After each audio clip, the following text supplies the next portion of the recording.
தன்னுடைய வீட்டுக்கு பல தலைவர்களையும் அழைத்து விருந்து கொடுக்கறத ஒரு பழக்கமாவே வச்சிருந்தாங்க எம்ஜிஆர் அவர்கள்.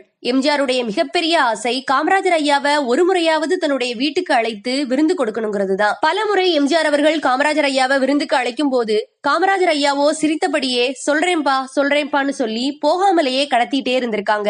ஒரு நாள் சிவாஜி எம்ஜிஆர் இருவரும் பங்கு பெற்ற விழாவுக்கு காமராஜர் ஐயா வர எம்ஜிஆர் அவர்கள் ரொம்பவே அழுத்தமா கண்டிப்பா எங்க வீட்டுக்கு விருந்துக்கு வரணும்னு சொல்றாங்க. காமராஜர் ஐயா சொல்றாங்க, ராமச்சந்திரா உன் வீட்டுக்கு வரக்கூடாதுன்னு இல்லப்பா, உன் வீட்டு விருந்து பற்றி கேள்விப்பட்டேன். அறுசுவை உணவுகளும் மீன் இறைச்சின்னு அசைவ உணவுகள் நிறைஞ்சிருக்குமாமே.